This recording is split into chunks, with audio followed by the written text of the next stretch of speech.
Hey, Matt. All right, welcome. All right, Facebook Live is up and running.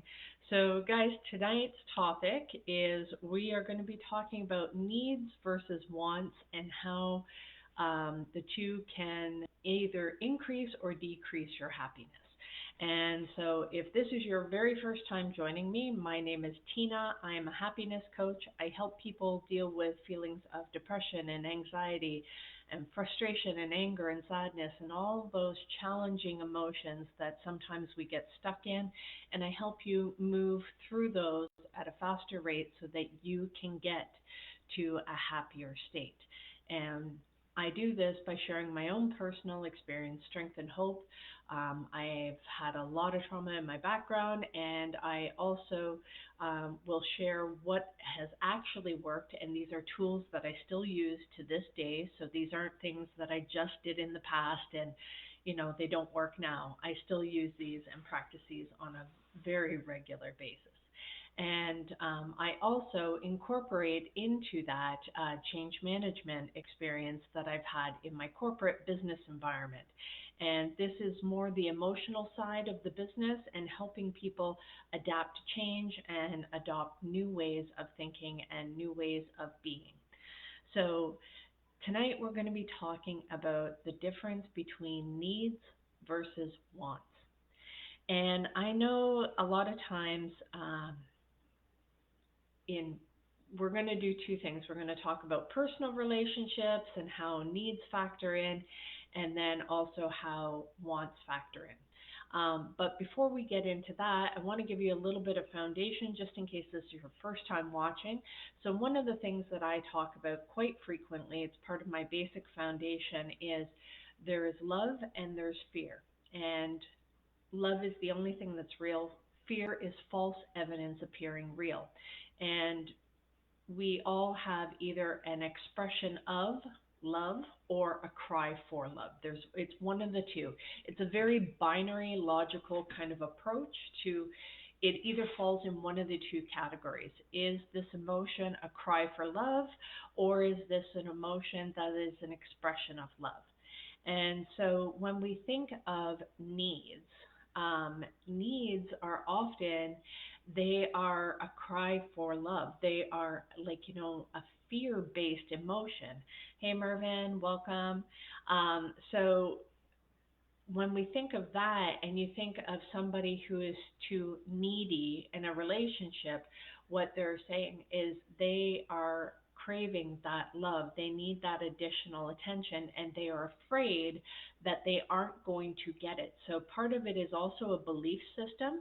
So when somebody believes that they are not going to receive that love, then they become needy, they become dependent, they become looking for external sources to fill them up. And so that is very much a need energy. It's a take energy. It's not a expression of a give energy, a love energy, right? And so when now that is great to create a codependency, or if you have a business, you want somebody to need your product so that they have no choice but to deal with you. But I can promise you, want is such a better energy because if given an equal choice, somebody has option A and option B, and do they still need you or do they want you? And for me, I prefer that somebody wants me and that they're willing to do what is necessary to attract me, to bring me on board, to want me in their business, to have a friendship with me. And it's very much a a connectedness, right? So because I understand what kind of energy I give, and I know that I give it very freely and I give it abundantly. So I'm very careful with who I share my energy with in that way. I'm much more lenient, of course, in friendships and business associations and stuff like that.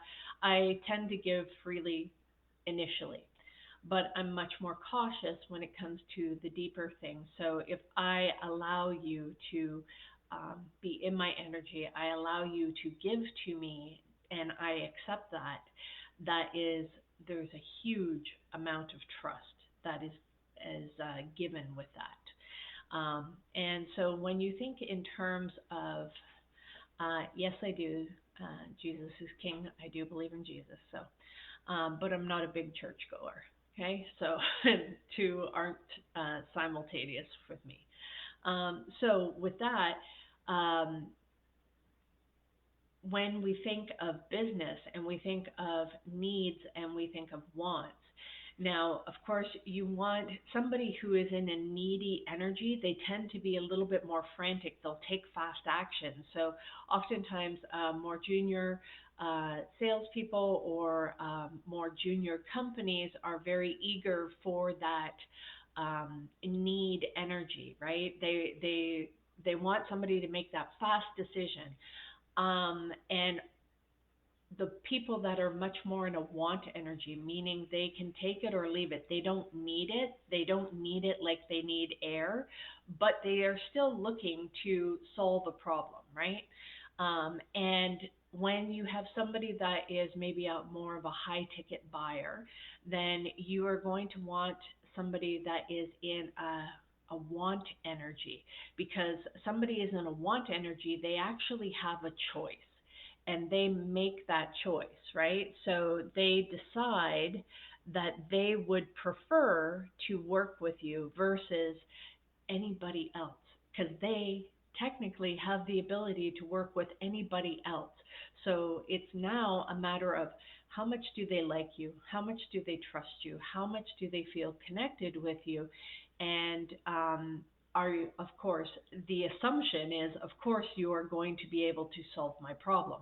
That is the given for any business, of that you are going to deliver on the promises that you're making, right? So getting to the point of, now, if somebody has a whole bunch of choices and they have options on the table, are you high enough caliber to be able to be the person or the company that they choose over all of the other options, and being able to be at that higher level? So that means you also, you value yourself that way, and you also are able to deliver on those promises in that way. And so, and I think this happened a lot for me in the corporate environment, right? Because I was, and I think I carry some of that confidence is because I was used to negotiating for high level companies that are like household brand names. If I mention some of the names, which I'm not going to do here, but if I do mention some of the names, they are companies that like are known globally. They're not just known in Canada or known in the US. They are known globally. So becoming accustomed to negotiating with those kind of companies, they have a multitude of choices. They have a high degree of bargaining power. And I was negotiating freight contracts. So it would be just as easy for them to continue on. In fact, most of the time we had to negotiate with them where they were actively resistant to wanting to come on board with our freight program. And so being able to negotiate in that kind of way had to do not from a neediness. You couldn't put any pain points or pressure points. And in fact, if you did, that was the fastest way to lose a sale, is to put any of those pain points in there like that. Now, being able to build that true, authentic relationship, a connection, right, um, is a way to be able to. Sorry, I don't understand what you're talking about, Clem.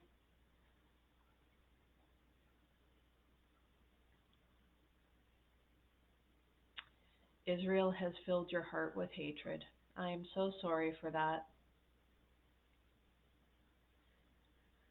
That is something that you need to work on, in being able to empty some of that out. I don't know what you've been through, and I don't have a whole understanding of the whole issue that's going on, so I'm not the right person to speak on that. But I do offer my compassion for what you're going through. And hatred is something that will only keep you down. It's not something that it's like drinking poison and expecting the other person to die. It's not a good way to live, and it's hard on you. Now, I know that can be challenging to hear, especially if you've been through pain. So, my condolences for anything that you've been through. And yeah, sometimes you have to tap into that. Unfortunately, that is going to have a longer term consequence for you. And you being able to get to a place of, I'm not going to rush your process. You are where you're at. And if that is serving you, then I won't take that from you. Um, but getting back to the topic at hand, we're talking about needs versus wants, and how wants are much better than needs, right? So, in the term of what you're talking about, Clem, there is now, do you need that hatred to keep going, or do you want that hatred to keep going? It's a very different energy, right? And if you're in that need state, then you're very much in that fear state, right? And probably for good reason if you've had some trauma around what's happened. But staying in that need to hate, you're staying and you're choosing that energy of fear.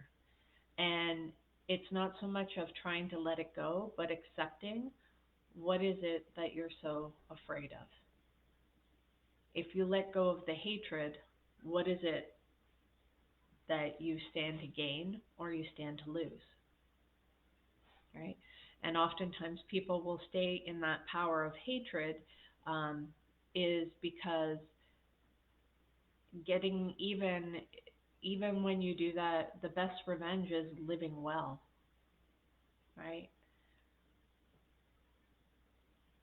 So getting even means they have power over you. They have taken control over your life of how you are operating. If whatever issue hadn't happened, how would you be living your life? Would you be spending all of your time, all of your energy, all of your thoughts, all of your life force focused on hate?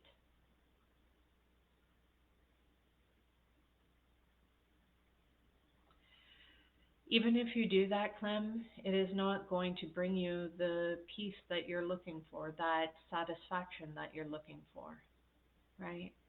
So, yeah, my heart goes out to you that you're in that much pain, because only hurting people hurt other people. So, I am so sorry for the pain that you're in. So, getting back to wants versus needs, or needs versus wants. Yeah, Clem, you're in a shitload of pain. Sorry, hun. You have to be. Okay, the fact that you feel nothing is even worse. Then you have been in pain for a great deal of time, right? Yeah, exactly. You've been in pain for years.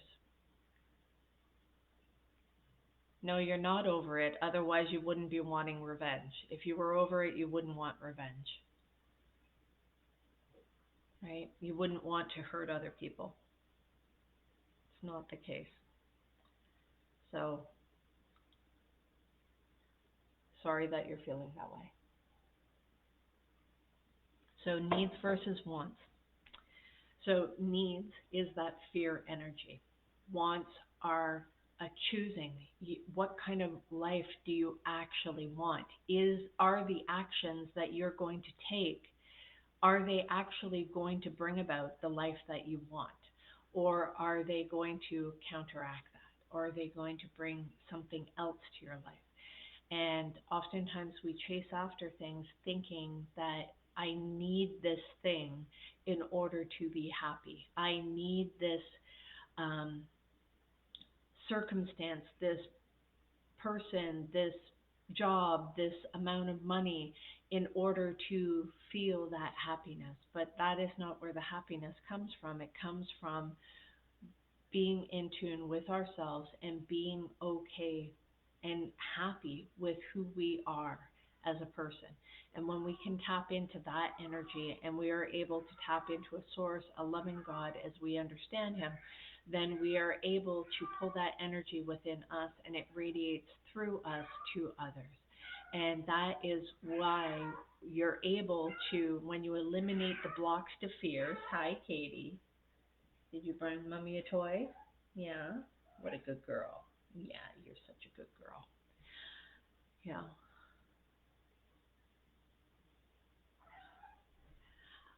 That is your purpose of life, is to live life with a purpose. And not everybody does. Some people are just happy with not having a great big mission. Other people, it's a big mission. And even when they do achieve those missions, they find that they feel empty afterwards and they now need a new mission, right? And so everybody has different stages of life. Clem, I'm sure that you haven't always been in this particular stage of life. And it's when you start to change and you start to look at those fears head on. Hey, Energy Man, good to see you. When you look at those fears straight on and you're able to tap into those. Thank you so much for the gifts, Energy Man. I appreciate you. Um, when you tap into those, then you are able to really break down those barriers of fear that you have so that you can tap into that loving source.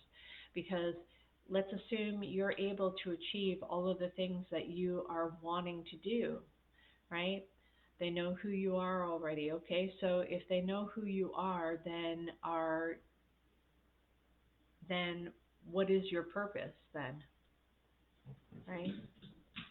So, and is this something that you want or is this something that you need? I'm doing well, thank you. Yeah, now see, I ask a few tougher questions and now you back away.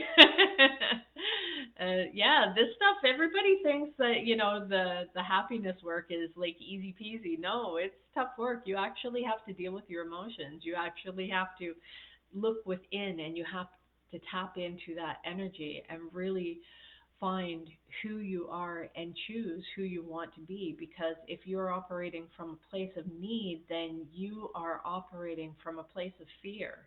And if you are operating from a place of fear, that means somebody else has control over you, that they're dominating you. And yeah, it would be a terrible thing, right? To be in that. You're right, it can be hard. Yes. And so being able to be in this place of love and be able to tap into that and have that energy and be able to outflow that is so much more powerful. Being in a place of need is such a weak energy. And you want to definitely tap into something that's so much stronger, right? Because need is almost like willpower. It's like, oh, if I need, I need, I need. It's frantic, it's anxious, and it's not. There's no power in it. You can knock somebody over pretty easy in that needy energy. But when somebody is in that want, that desire, that full energy, then they've really tapped into a strength, a source, something that is solid, that is not shakable. And so when you can actually tap into that piece of yourself, then that's when things really become unshakable. I appreciate what you're saying, and maybe my best friend would have loved it too before he killed himself. But he's dead, and I miss him, so good night. I am so sorry for your loss, Clem. I really am. And being somebody who's attempted suicide myself back when I was 17, when I was in that energy, I was so trying to grasp at some sort of control. And I felt powerless. I needed some way to feel like I had some sort of control. And the way that I had been living my life, I wasn't feeling in control whatsoever. And so that seemed like the only option at the time. And that was not something that I'm I'm extremely happy that I failed miserably at that. So being able to tap into this stronger side, and being able to get through that particular instance, I'm sure that if your friend had survived, um, that he would have realized the error of his ways, and that he would have found something to truly want to um, live for, and that he had a lot more control than he thought he did. And unfortunately, sometimes this is what happens when um, we go through this kind of stuff. So, and I know that's never easy to hear, and I can appreciate how painful that must be. Um, but being on the end of somebody that has attempted that, that is not something that I don't know if that's clinical. I'm just sharing my, like I said at the beginning of this training, I share my personal experience with this subject matter. This is what I went through. And, um, and I tell you, it was no friggin' fun when I was in the hospital having to drink this really, it was like licorice mixed with sand, and I had to drink this down, and oh my goodness, the projectile vomiting was not fun. Not fun at all. And the look of pain and shame in my my mom, my aunt, and my ex-boyfriend's eyes, to know that I had done this, that I was the one with the good head on her shoulders, right? Yeah, you had your stomach pumped. Oh my goodness. No, I didn't have to go through that. That licorice syrup stuff was enough to, yeah. And it hit the bowl with such velocity that it hit it and it splashed back up. So I got to wear it. That was not fun.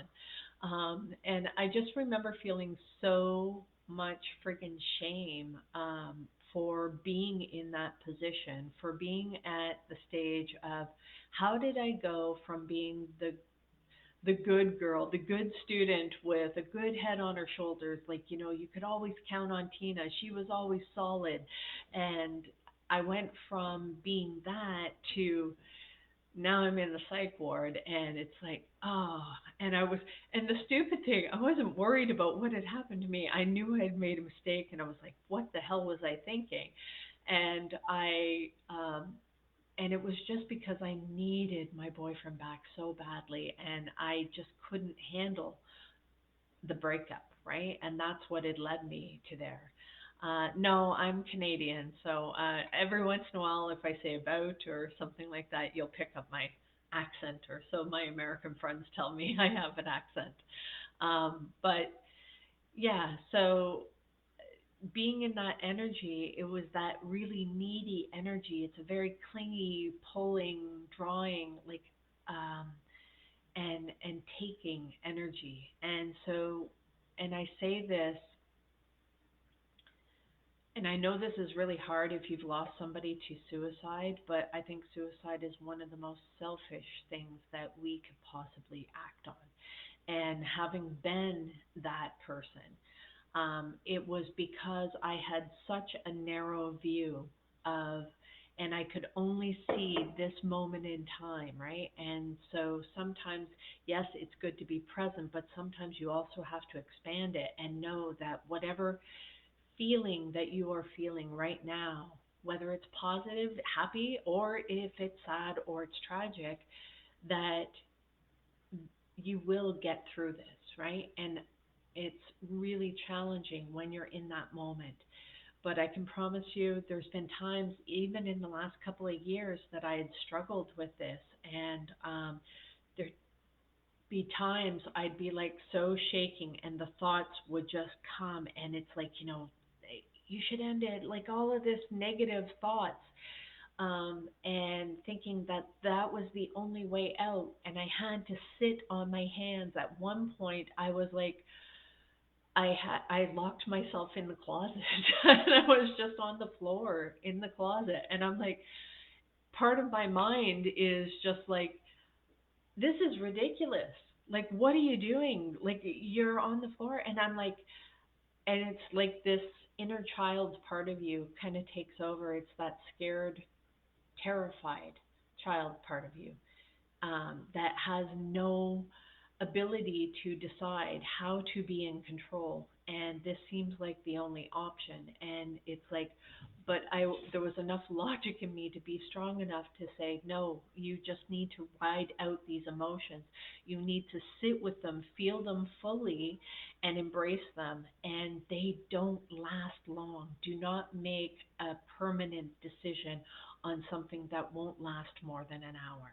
And it is through examining our own thoughts and our emotions and our belief system and understanding where the ties are and how they trace back to where those original beliefs started to be formed, whether that was in childhood or that was in adulthood, maybe it was from a breakup, whatever it was. Thank you so much, Energy Man, for the gifts and um, the tapping the screen and liking the live. I appreciate that. So it's through understanding what is going on emotionally within us and where those tie in, and putting together a toolbox of strategies to help prevent us from taking those permanent actions. And it's only by the grace of God that I'm still here. And it was it was because of my dysfunctional family that, after I had taken a bunch of pills, that I had reached out and I made a call to my cousin, and I wanted to tell him that I loved him before I left, right? That he was my best friend and the one that I kind of hung out with and got in trouble with the most, but I was also the one that I protected the most. So I wanted to call and just tell him that I loved him.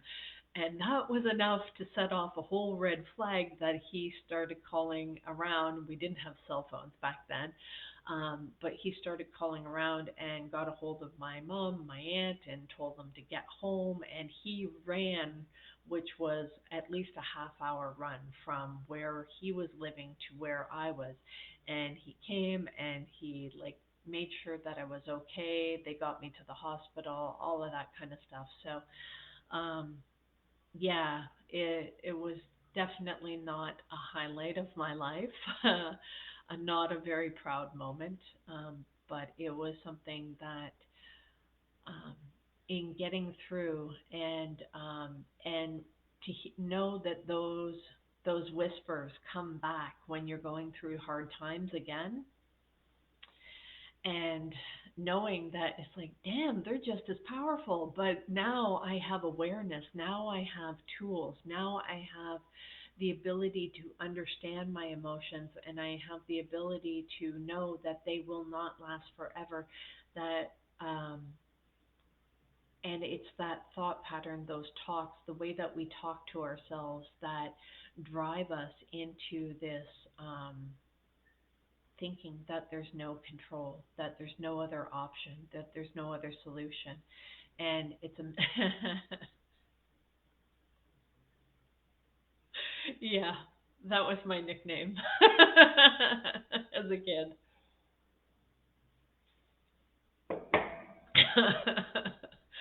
um,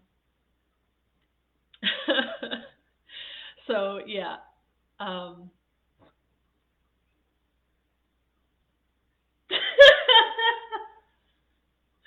sorry, I just had a few random thoughts that I gotta. Thanks so much for that energy, man. My face is matching my shirt. Thank you. So, just know that those emotions, if you're in those darker places, they are not going to last forever. That you will be able to move through them and build that toolbox so that you can get through that and see another day. Because, I can promise you happiness is on the other side of those emotions, especially if you dig down, you do that inner work, you tap into the resources that you have available, you build a support network, and even more important than a support network is that you build that internal strength, that you become your own best friend. Whether or not, because people will always, one way or another, will let you down in some form.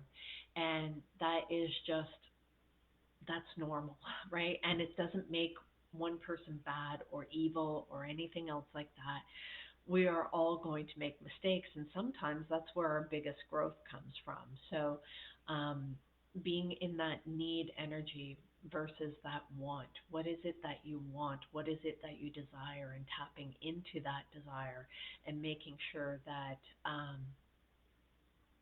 you go after the things that you want rather than just doing the things that you need, right? And that is a completely different energy shift. And being in that and being able to tap into that drive, that passion of being able to know what it is that you want and know that you are able and capable and worthy of being able to rise to that level, no matter how big that want is, no matter how big that is, instead of being in this need energy, because that need energy at some level, it means that you have a fear that somehow that you're incomplete without that. And when you're in a want energy, you know that you have everything that you need within you already. And now it's a matter of a more relaxed approach, of um, being able to tap into that that desired energy, right? And that um, it's a coming together rather than a grabbing, like one's taking more than the other. It's a much more reciprocal energy, and it's much more powerful when you have wants. And to know that somebody wants something rather than needs something from you is a bigger difference. Um, an example today is I sold some of my artwork through an auction today, and I was really excited because it wasn't so much about the price. It was pretty low level as starting price, but it was a matter of tap into um, being able to tap into uh, that want energy, right? Is knowing that somebody wanted the art that I had created. That was a really good feeling. And I know nobody technically needs it, but to know that somebody wanted it, that was a really good feeling. So, and I think this also happens in business too, is um, if you know that there were a bunch of other equal competitors, right? But somebody chose to work with you, that they wanted to work with you because they felt that connection. That is a higher level partnership. That is a higher level customer. That is a higher level business, that you have that connection, right? And when you are that type of salesperson or closer or um, higher level business, then people want to work with you. You are the preferred choice as opposed to they need you, right? So, because if somebody just needs you, then they'll take whatever's available that will solve that need. But when somebody chooses you, when somebody wants you and only you, then that is a completely different energy. And being able to tap into that, it feels good on both sides because now you know that that person is the one that wants you. That company is the one that you want to be able to solve the problem, right? Especially if you have options, right? So it's really important to tap into a want energy that is more love based rather than a fear energy, which is more needs based, right? Um, so that is the topic for tonight, wants versus needs. If this is your first time tapping in, then check out my YouTube channel, which is Coach Tina B 125. Um, all the replays from the lives get uploaded there, and there are the ability to purchase the artwork through Redbubble. You can get that on like a notebook or journal, which I highly recommend journaling, especially when you're struggling with dark thoughts. That is the fastest way to get them out of your system onto the paper and get rid of them. And then you can fill yourself up with more positive, loving energy, the energy you want versus being in this need, fear energy. So, Coach Tina B, 125, that's my YouTube. Check that out. Make sure you hit subscribe so that you get notified when I upload the video of the live training. Okay, guys, I hope this was helpful to you. Thank you so much for all the gifts. Energy Man, I really appreciate you. And I hope you guys have a great night. Take care. Bye.